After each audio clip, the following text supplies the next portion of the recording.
In this short video, I will share 5 reasons bakit kailangan nating mag-invest.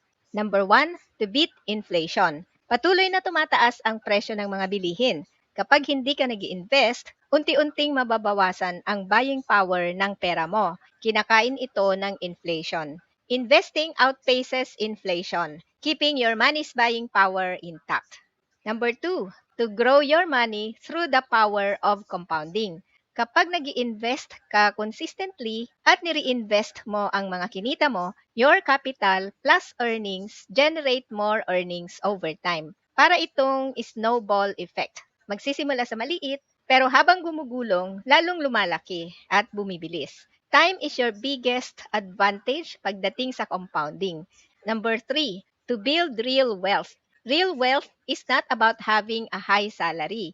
It's about owning assets that pay you maski natutulog ka. Hindi lang tayo naghahanap ng extra money. Gusto natin ng financial freedom, where work becomes a choice, not a requirement. Number 4, secure your retirement. Aminin natin, hindi sapat ang makukuhang SSS o GSIS pension pagdating ng araw. Sa taas ng bilihin at maintenance sa gamot, kukulangin yung pension na yan. Investing early builds a nest egg so you can retire comfortably. Ang goal natin dito, ang maging independent senior. Yung hindi mo na kailangang umasa sa mga anak mo, kundi ikaw pa ang magbibigay ng blowout sa mga apo mo dahil napaghandaan mo ang kinabukasan mo. And finally, number 5, to achieve financial freedom. Financial freedom is the moment your passive income exceeds your living expenses. Ito na yung stage kung saan ang kinikita ng investments mo ay more than enough para bayaran ang lahat ng expenses mo. This is when work becomes a choice, not a requirement.